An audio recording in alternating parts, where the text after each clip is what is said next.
Muy bien, mire, nosotros tenemos, y a mí me preocupa mucho, una crisis de la autoridad de ejercer su autoridad.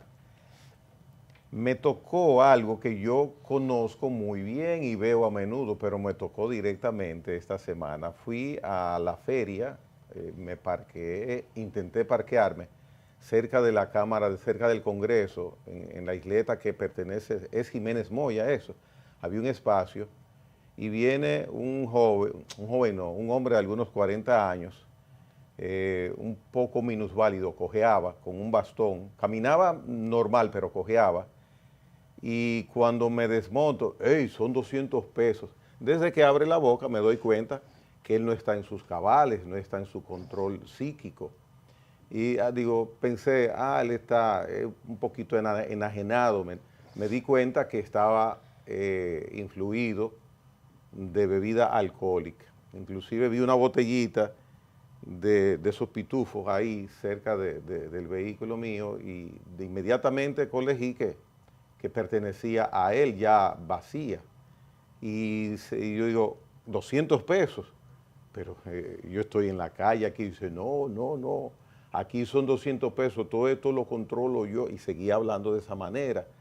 Y entonces yo empecé a manejar la situación, a hacerme amigo de él. Digo, oye, tú eres un tigre que está contento, tú eres, mira, tú estás bien, estás feliz tú, y hasta un olorcito bueno tiene, estaba tomando algo, ¿eh? Entonces se rió conmigo. Yo pensé que tenía ya dominada la situación.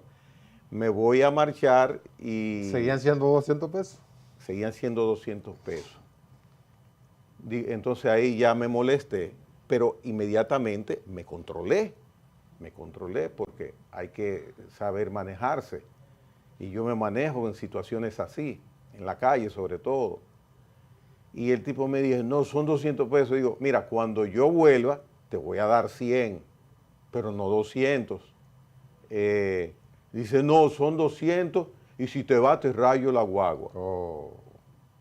Ahí comprendí que yo había avanzado mucho en tener capacidad, o no que había avanzado, no, que tengo capacidad para controlarme, porque me sentí agredido. Me sentí, pero agredido, agredido, agredido. Uno es hombre, uno es ser humano, uno es de carne y hueso. Me controlé totalmente. Digo, oye, te llamo a la policía. Entonces empecé con el argumento de aplicar la norma, de lo que es lo correcto. Si hace eso, te llamo a la policía. Llama a quien tú quieras, es más, mira. Y entonces agarró y se fue como a dos vehículos más, vociferando muchísimas cosas y mire, y buscando en el piso. Hasta que agarró algo del piso, un pedazo de vidrio como de este tamaño. Y lo agarró así y se me acercó. Dice, si te vas, sin darme los 200 pesos, porque me lo tiene que dar adelante. Digo, óyete, es que no, porque yo te tengo, eso es mi perico yo no lo fío para él comprar perico. Yo no lo fío, yo no Y lo eso fío. fue en el entorno del Congreso. Esa situación, Sí. esa situación peligrosa que usted Sí. afrontó, la confronta también las personas en las intersecciones de avenidas importantes con los llamados limpiavidrios. Que ha habido desgracias. Y usted ve que hay un tipo Entonces, de la DGC, pero dice que no se puede intervenir en ese tema de no se Bueno, meten en eso. Sí. Entonces, se define la situación de esta manera. Yo empecé a caminar para irme a la diligencia que iba, di como 4 o 5 pasos y me devolví inmediatamente. Y el tipo estaba ahí como esperando que yo o sea, él me dice, y yo te la voy a rayar, cuando tú vengas la vas a encontrar rayada. Cuando tú vengas la vas a encontrar rayada. Y, ¿qué yo hice? Yo me fui. Me fui. Entonces, esto, primero es la preocupación que hay de mi parte, de que la autoridad no ejerce la autoridad, pero lo ligo a otra cosa para terminar el comentario.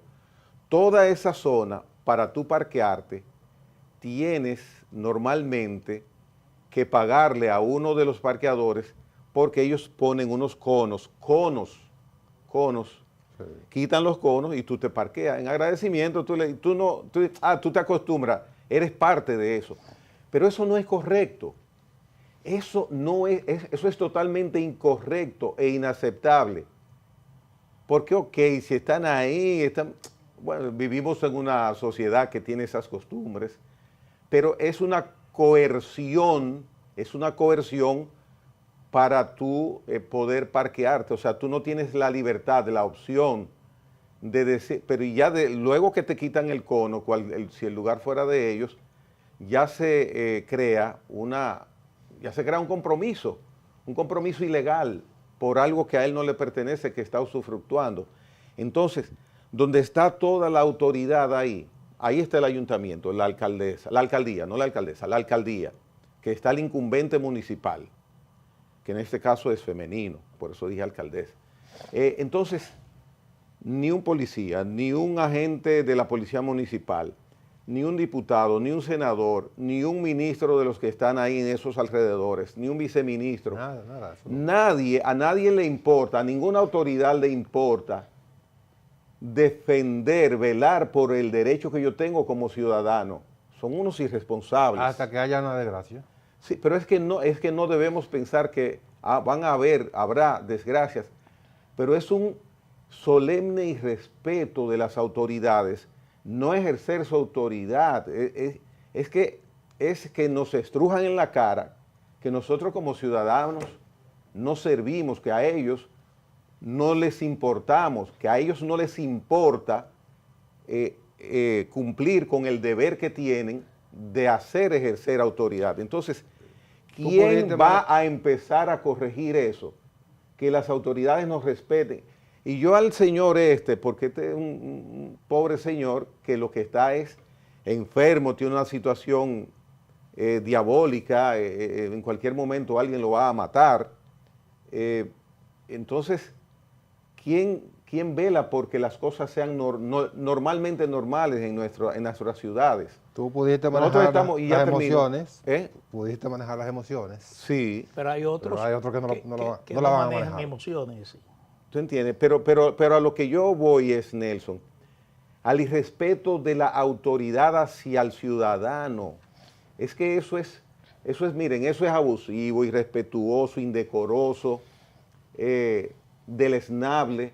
La autoridad no puede hacer eso. Y todo el mundo se da cuenta que eso sucede. Los ministros saben que eso sucede y lo permiten. El jefe de la policía, el subjefe, los coroneles, o sea, todo el mundo sabe que eso sucede y lo permiten. Es un problema de orden público que está vigente desde hace años, sobre todo en las grandes ciudades, y eso pasa en el Distrito Nacional. Es decir, aquí hay muchas áreas donde hay oficinas públicas o privadas que afrontan esa situación de los parqueos, porque hay una crisis de parqueo. En el malecón, en todos los lugares sucede lo mismo. Entonces, ellos se adueñan del espacio público y lo negocian. Eso no es correcto. Usted le puede dar una propina, pero no con coerción, y que ellos determinen cuál parqueo ellos bloquear. Yo les repito el caso, por ejemplo, de los limpiavidrios, donde las autoridades y el municipio solamente intervienen cuando hay una desgracia. Cuando hay una desgracia o un caso de abuso que estos limpiavidrios cometen normalmente contra una mujer que se convierte casi viral en las redes sociales, entonces se inventan unos programas de que para retirar los limpiavidrios de las esquinas pasa un tiempo relativamente corto y usted vuelve a tener la misma presencia de esos limpiavidrios que cometen igualmente abuso, así como el que cometió ese individuo del que usted está hablando. Pero esto pasa... El abuso no fue el que lo cometió, fue el funcionario. Sí. Él a mí no me abusó, fue el funcionario que me abusó. Sí, por eso estoy diciendo, es un problema de orden público donde la autoridad se hace de la vista gorda y estas situaciones que pudo degenerar en otro tipo de situaciones un poco más dramáticas, porque es verdad lo que dice, usted supo manejar ahí lo que es su inteligencia emocional y manejó la cosa de manera tranquila, sin alterarse, pero llega un momento, cualquier otra persona entiende que ese individuo está abusando de una condición que no tiene, y entonces porque él no tiene ningún tipo de autoridad ni para organizar un parqueo, ni tampoco convertirse en dueño de un espacio público.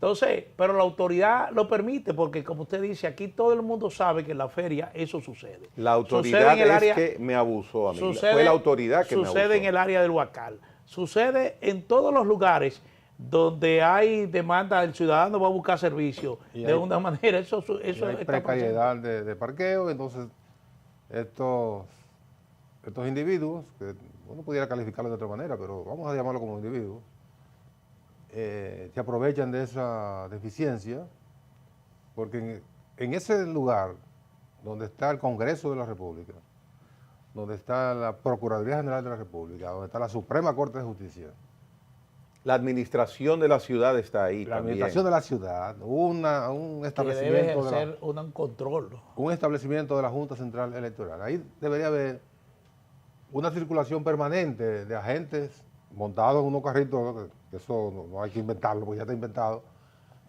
rondando esos lugares, a ver. Hasta en patinetas, que están en patinetas eléctricas que están de moda ahora. Rondando esos lugares para ver cómo funciona. Pero sí, no ocurre. La policía municipal. Pero donde están las oficinas gubernamentales también ocurre lo mismo. Hay 300 instituciones por ahí. Sí, y ocurre lo mismo. Y no hay una vigilancia que controle ese tipo de cosas. Llega una patrulla y dice, ve acá. Y te encuentras discutiendo con este fatal. Sí. Y usted tiene derecho a importunar a un ciudadano que viene aquí a uno de estos recintos a buscar un servicio, a lo que sea. ¿Qué derecho tiene usted para apropiarse de un espacio que no le corresponde? Pero no ocurre.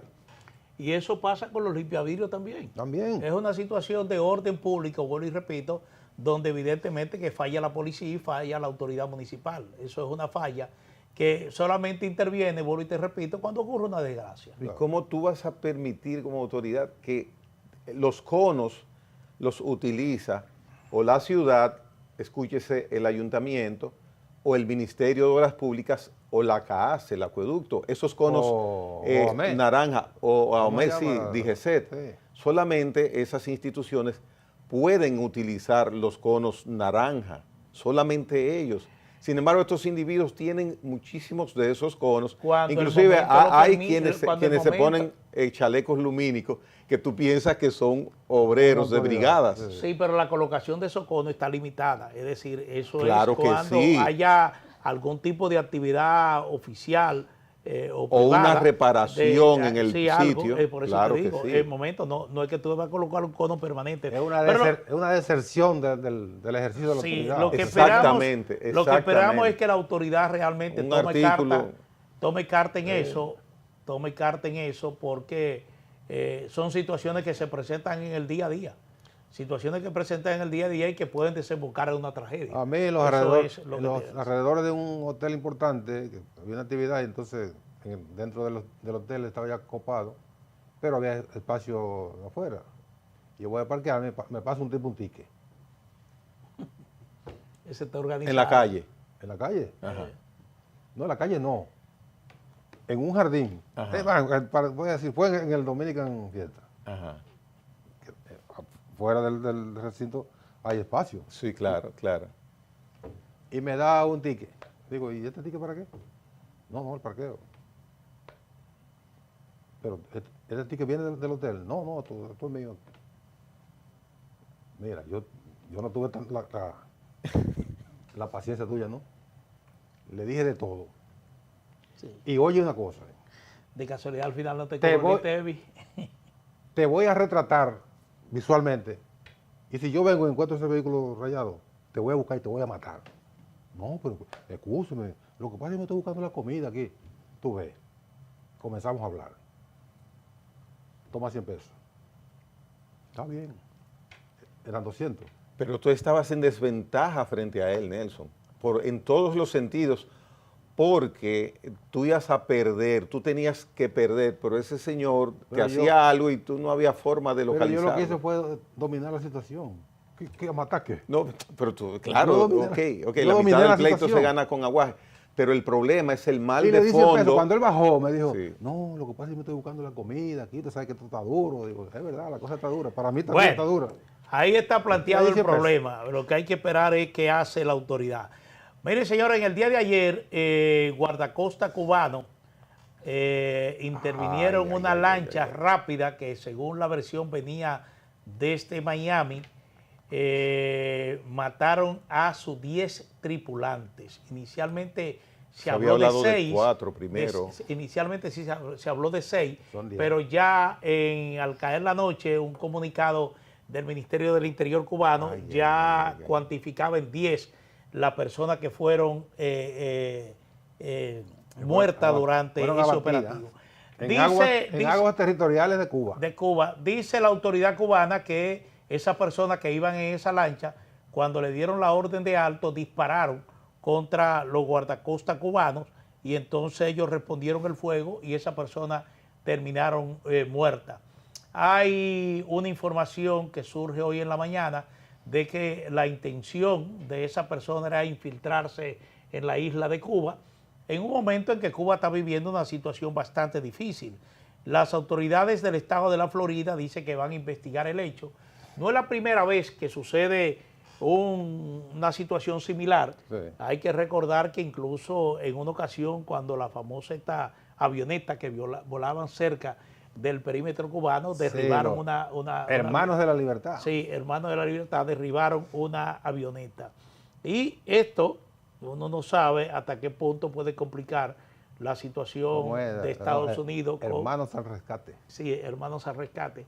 Esta es la situación que está vigente con Estados Unidos y Cuba. Aunque en el día de ayer el gobierno norteamericano flexibilizó lo que es el bloqueo naval petrolero contra la isla y dice que va a permitir que se le venda al sector privado cubano petróleo proveniente de Venezuela, combustible proveniente de Venezuela, para que ese sector privado pueda mantener sus operaciones.